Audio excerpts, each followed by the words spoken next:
I'm guessing with modern days, it's become so easy to find information on just about any topic. And now I am discovering that topics that were deemed taboo, out of reach, completely inappropriate to discuss are now very easily accessible. And for me, that's both a blessing and a curse. It's a blessing because it helps me feel better about myself on areas where I carry a lot of guilt. But at the same time, I try to be careful and not let that be a matter of, oh, let me go online to find a quote to reinforce an opinion about something that maybe I'm wrong about, or it's a behavior that actually needs rectifying. But instead, social media is finding a way of justifying feeling a certain way, and from that feeling, performing certain actions. But also, those topics that were considered inappropriate to discuss, I am glad that by me observing somebody else's courage at expressing themselves, I have begun to do that too. Because there's a lot that I have stayed silent about that I realized it wasn't doing me any favors. Me staying silent was actually doing a favor to someone else, and it was at my expense. And I had a really hard time accepting that. It's difficult when we live in a culture in which you're supposed to, no matter what, back something up, back someone up. And I cannot say that I can do that unless it's a matter of loyalty in the ways that loyalty is deserved. Say, if somebody at work constantly backs me up, I am going to back them up. If someone in my personal, intimate life supports me, I will support them. I will do that until something happens, the time comes, and I no longer can do that. But everything that I was defending, protecting, backing up, concealing, up until that point, is still going to get that respect. And then it occurred to me that one of the things that often goes without discussion is parents. Parents and single mothers, but also specifically the subsequent traumas associated with that. Some of those circumstances, like some people have parents or some people have a single parent who may be a perpetrator of violence. It could be physical, sexual, psychological, but I don't want to just limit it to what those people are doing, like, oh, violence, bad deed. I want to acknowledge the things that act as the stressors that exacerbate violence. For instance, poverty, lack of access to healthcare services, or at least in this country, healthcare services that do not mean that you have to financially ruin yourself. Because again, if you're already poor and you're making a decision that's going to sink you further into poverty, you're less likely to want to resort to a solution, because in an effort to cure one ailment, you're creating another. Lack of access to higher education, or simply furthering yourself in any way. Say, just because I didn't go to college, I wouldn't say that I'm condemned to be a dumbass forever, because at least I like to be curious about what's going on, find topics to learn little bits and pieces about, and I feel like that's what's helping me be a citizen who's pretty well behaved. At least I'm not out there causing crime, getting in trouble, things like that.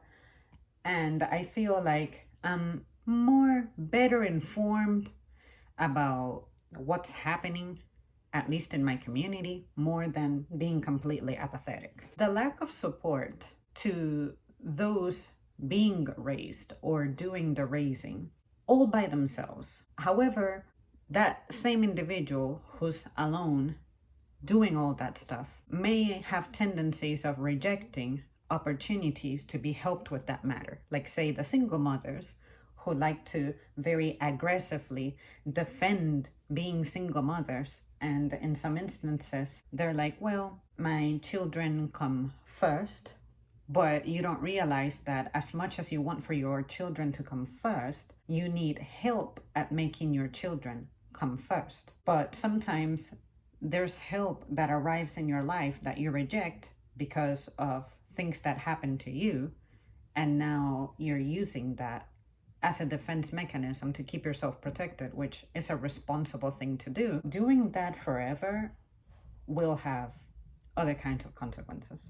Maybe at some point, because you were suffering, you were rejecting those good opportunities to help yourself, help those who are your responsibility, and you were blinded by that suffering. You ended up putting up boundaries that it seems like a good idea at the time, but it'll ultimately catch up with you because on your own, you could only get so far, and getting so far was not far enough. Time goes by, it caught up with you, and that ends up having unintended negative consequences. For instance, your children experiencing a degree of neglect. You didn't intend for that to happen.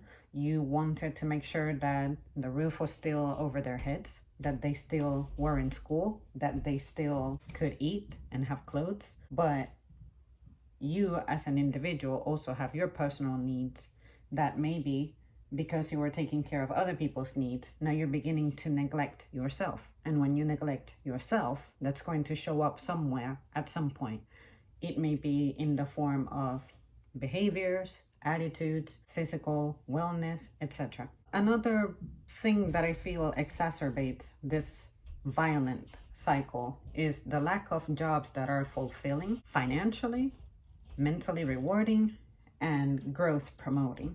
Those experiences generate a trauma. The lack of those things being fulfilled create a trauma. I look at it as our brain being kind of like a Play-Doh. You have that piece of matter that you can carve into. You strike a line and that line stays there. That line that's staying there, that's the way I look at trauma. It's like the scar on your brain matter. And the reason I say that is because sometimes I wonder why I can be having a perfectly normal, good-looking day, perfect weather. My life is relatively put together, but out of the blue, it's like I sink again. And I start sinking over those issues that I carry with me that have been unaddressed. But even though I address some of it, it never feels like I have addressed it enough. That so-called feeling of I haven't addressed it enough to rectify it, I feel is what evolves into that adverse effect on the brain that ends up affecting your individual evolutionary development. What I mean by that is as the seasons go by and you're supposed to evolve, your ability to evolve, that development doesn't happen. That ends up affecting, in my personal experience, my sleep, my memories. Some of them I used to think were positive memories, but now it's like, oh, looking back, actually, there were some hidden bad things within that. Other times there's bad things that I end up turning into positives, even though I shouldn't do that, because in a sense, I'm trying to say that it was a necessary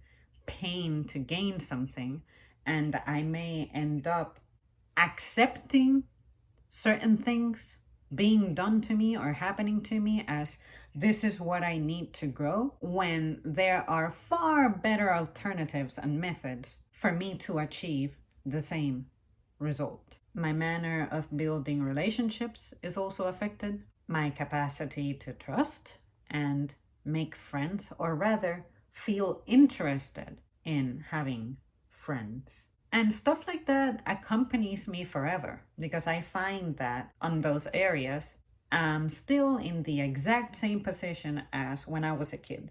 The only difference is that now I have a little bit more social intelligence, and I'm like, I can distinguish between a person with good intentions, a person who's a bad leader, a person who's a good influence, a person who I should just avoid altogether, a person who I may not be able to avoid altogether, but at least I can tolerate them for as long as I need to fulfill a job, I guess, and then boom, let them go. Because that accompanies forever, that leaves me feeling like, okay, those lines that I said are carved in that Play-Doh that I think of as my brain. What would it take to reshape that dough, that Play-Doh? Can those lines that have been deeply carved be reshaped? Can I grab that Play-Doh and like just mess with it in a way that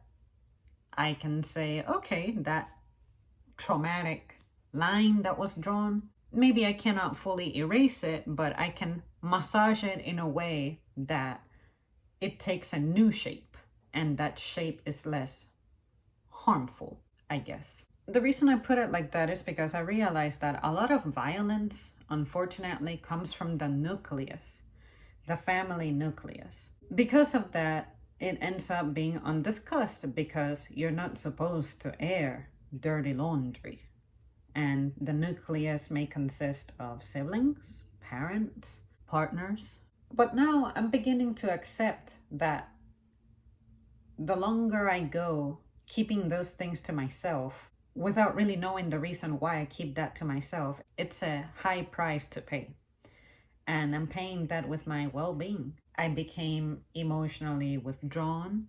I have major growth starvation. And the best way I can describe that is when it comes to my career, for example, I have absolutely zero plans and zero intentions of advancing. I don't have to have the life of a manager or the life of a leader, because although I possess traits that on paper make me appear like I would be suitable for such a role, I cannot maintain it because I don't feel like I have had the development that I need to be able to take on such a thing. That's going to change my life. It's going to change my routine. And I don't take very well to change because I have never known stability. And for me, my priority is to establish stability. And one might think, well, there are certain things that you have to go through to be able to achieve that stability. But the biggest objection I have with that is that I don't see how our culture would support stability when nobody seems to really be getting there, or at least not soon enough. And now I want to go back to me mentioning the single mother as a sacred cow, because we all know it. You're not supposed to say anything bad about single mothers because they're sacrificing so much, they're giving so much, they're getting by, they're trying, and they're doing all of this alone. You gotta respect them, you gotta admire them, so on and so forth. But why is it bad to discuss the consequences that it has on some people? I'm not saying that single mothers have the intention of making their kids' lives miserable. I'm just saying that in some cases, unfortunately, that is the result because the needs of your child were not catered to. Some children have personalities where they are okay and they can get by with those circumstances presented to them. But there are some of us who simply don't. And we don't know that until we get older and we're able to finally put a finger on the issues that we have. And I just hate it that, at least in my personal experience, when I would try to talk about things like that, anything that remotely sounded like I was criticizing my family, criticizing my mom, criticizing just those figures who were supposed to be those present and shaping me, immediately the conversation gets shut down. But you gotta understand, I had to work But you gotta understand, I was alone. But you gotta understand. And now I see that, I look at myself and I'm like, I'm doing the very same things that in the past were hurting me. Because that's the example that I got. Being alone. Why am I alone? I look at it as I'm avoiding problems. And at least I don't have no little kids that depend on me in any capacity. But I hate that about myself, because maybe the reason I hate the idea of having children is because I know I'm not qualified to have them, because they're going to irritate me. I'm not afraid to fucking say it. Let's talk about those parents who are part of the nucleus, but they are absent. Some parents are devoted and so dedicated to their jobs and careers that they excel at them. They become masters of their profession, therefore cannot be criticized, because getting there to that level requires dedication, devotion, practice, perseverance, blah, blah, blah, those character traits. But what did it cost you? If you're specializing at that, that means that something else is not getting done. You know what that is? Your fucking family. They are the ones paying the price. Your nuclear family. Now you have bonded better with literally a shit ton of strangers. Whatever your profession is, let's say that you're a manager somewhere, let's say that you're the captain of some department. I'm just trying to illustrate the effect of a specific position on a person. You were out there hanging out in the daytime, even at nighttime in some cases, with all kinds of people in the community. But your own home needs straightening out, and you refuse to accept that your absence is part of the problem, because you're excelling out there in your career instead. You're celebrated over there, and you enjoy that, like that attention, that high of, I master this. I am the manager. I am the person who people come to put together an operation, put together a display, a show, manage a group of people. But you don't even know your own kids. You don't even know really anything about them. And your kids would rather talk to other people, in other words, strangers to the nucleus of the family, than you, because you're just a stranger to them as much as they're a stranger to you. So I guess you enjoy the competitiveness, enjoy the celebration of your achievement. But again, the cost of that was neglecting your kids. Because in order to become a master at something, you have to put in the hours. And if you're putting in the hours on that, those are hours that you're not investing in your home. And now you're upset that they lack motivation. They're not becoming people of importance to bring prestige to you and your name. You're also upset that if you were working and putting in the hours to make the money to be able to put them through good schools, and they go to the school and they finish it, in some cases, some don't even finish, but let's say that they do finish and they start a career and they end up being overwhelmed and quitting that career. Now you're getting mad at them because they're not as perseverant as you were. But do you know the difference? What was the difference? How were they invested in versus how you were invested in? Compare and contrast. Let's start from there. If you look at your kids as failures, consider why. And the worst thing about that moment when you conclude that your children are failing, you start distancing yourself. You don't want to associate yourself with them in any way, because they are a disgrace to you. They're disgracing you. And to that, what I have to say is, if any of that offends you, congrats. You have failed. I am completely an advocate of respect. Respect your elders, respect your parents, honor them, all of that stuff. But that is beginning to have a price, a cost in modern days. And maybe the problems with violence that we have, high turnovers that we have, anxiety and depression and all this stuff that people are drugged to the limit, looking like petri dishes, just walking down the streets, all that stuff, maybe this is the kind of discussion we should consider having. Does it suck to be criticized? Of course it does. I'm not a fan of it. I am very aware that most of the content on my channel is more critical, more than positive news or compliments or creative stuff. But one of the things that makes me most proud is that nowadays I have been making it a thing to start facing the things that I just avoided out of shame or guilt or legitimate fear. And it really sucks to live like that, because I realize that I have been trapped in many ways for so long, and it's not really anybody's fault.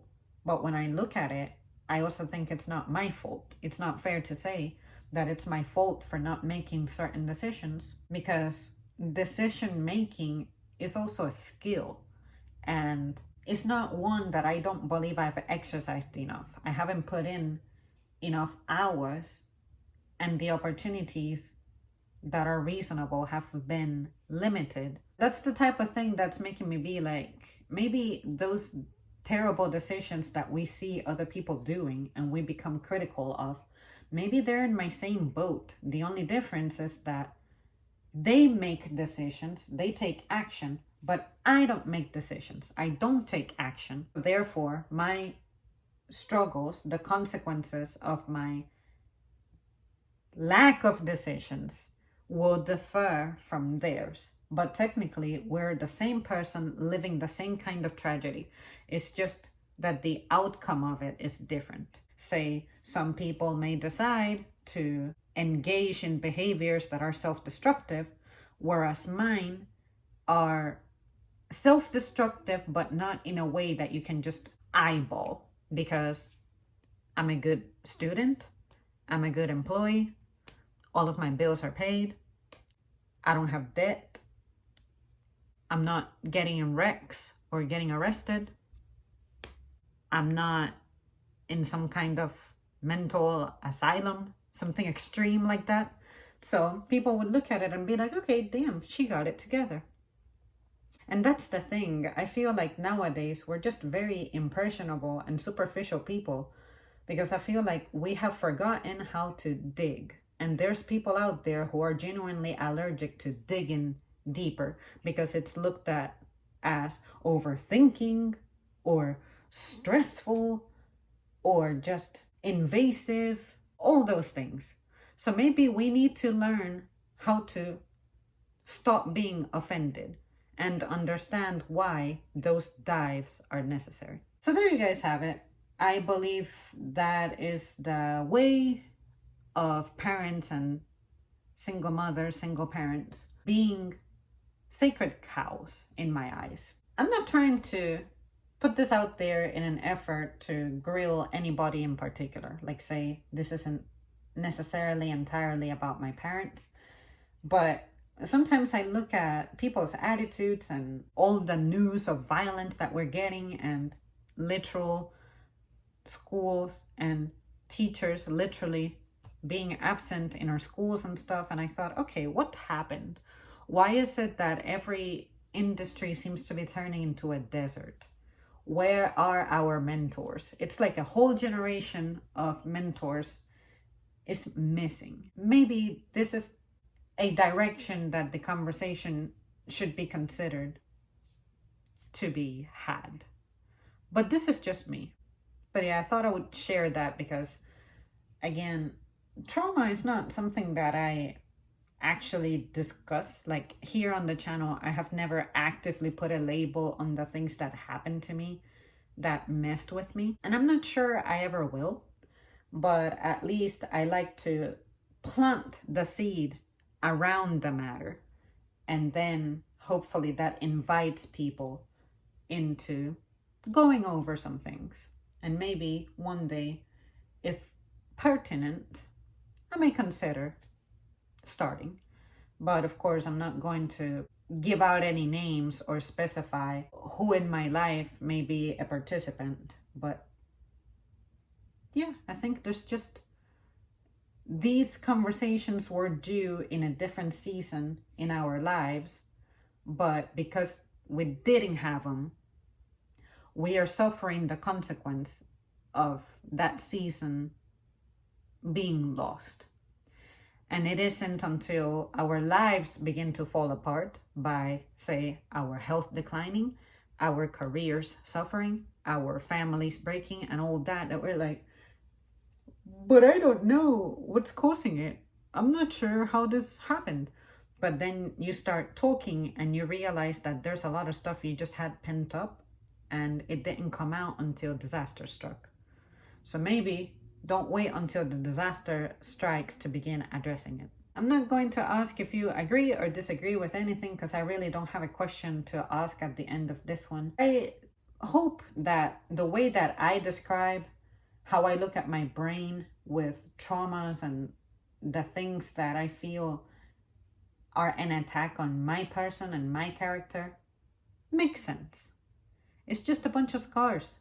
And those scars are there hindering certain mobilities. And maybe that's what we all have in common, but some people just don't see it. Maybe the way that I present it may help one person see it, whereas another person that's saying the exact same thing I'm saying in their own words is going through the same thing that I am. If you understand what I'm saying, if you get it from my perspective, then that'll enable you to bond better with that person whose point you're not grasping, despite them getting it across.